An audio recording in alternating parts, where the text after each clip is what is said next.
Peluasan cukai jualan dan perkhidmatan SST 8% di Labuan tidak menyeluruh. Antara fokus dari Labuan, perancangannya bersama Haji Jack. Silakan. Terima kasih. Status Labuan sebagai pusat perniagaan dan kewangan antarabangsa Labuan IBFC menyebabkan peluasan SST hanya dikenakan terhadap perniagaan tertentu. Perniagaan luar pesisir seperti perbankan, pelaburan dan pembiayaan leasing dikecualikan. Perniagaan tempatan ini menawarkan perkhidmatan kepada syarikat-syarikat bukan entiti offshore, jadi dia akan dikenakan SST. Contohnya transportation, logistik syarikat tempatan, dan menawarkan perkhidmatannya kepada syarikat tempatan. Dia tidak menawarkan kepada perniagaan luar pesisir. Jadi dia kena bayar, kenakan SST.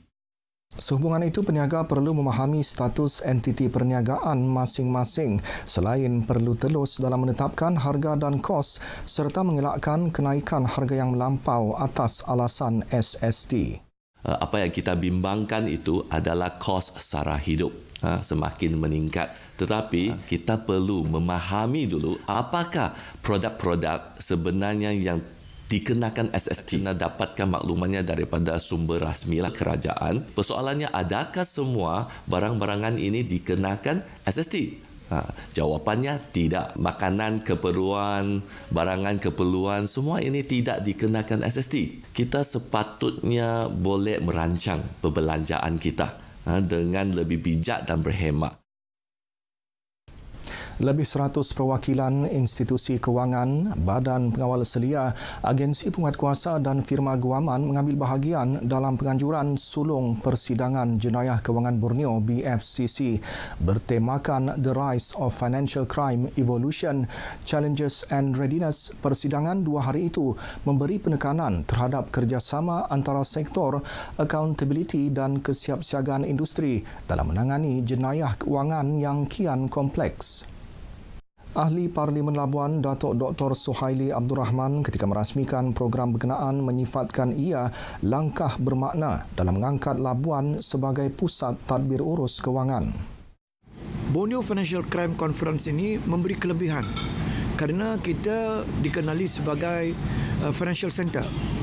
Jadi bila mana ada conference seperti ini, jelas menunjukkan bahawa kita tidak kondon apa-apa financial crime berselindung di sebalik status Labuan sebagai International Financial Center.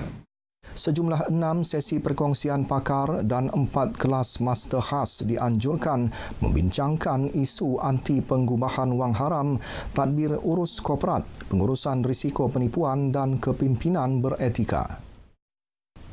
Ini pula mengenai usaha menangani kecemasan kesihatan awam di pulau ini. Jabatan Kesihatan Wilayah Persekutuan Labuan mengambil inisiatif melaksana simulasi Death on Deck di perairan Labuan. Selain menilai dan meningkatkan tahap kesiapsiagaan, usaha itu dapat mengukuhkan kerjasama dan koordinasi antara agensi berkaitan.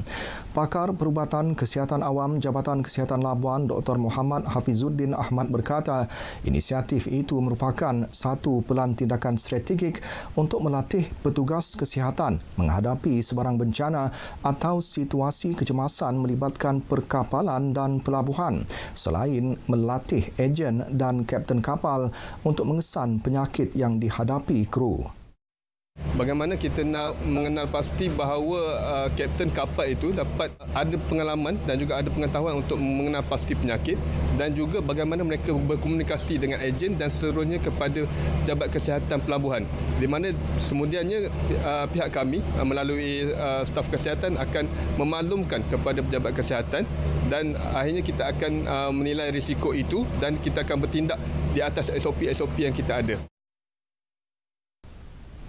Program Usaha Jaya Insan Puji terus memberikan impak positif terhadap pembangunan usahawan tempatan. Inisiatif di bawah Jabatan Wilayah Persekutuan itu dilihat bukan sahaja membantu menjana pendapatan penduduk tetapi turut memperkasa ekonomi masyarakat setempat. Normidah Awang Tahir, pengusaha sambal di bawah Puji berkata permintaan semakin meningkat walaupun baru 2 bulan menjalankan perniagaan.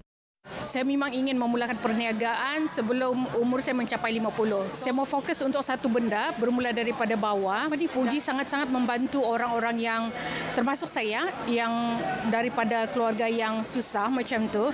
Dan terima kasih Tuan Nordin kerana membagi kami semua peluang. InsyaAllah kami akan pertingkatkan dan kami mau maju ke hadapan lagi.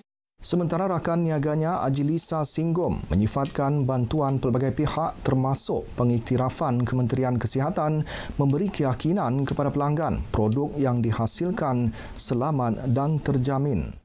Home base juga sangat penting di dalam mengendalikan makanan kerana itu untuk membuktikan bahawa kita menyediakan makanan tersebut dengan bersih dan juga selamat dimakan oleh pembeli.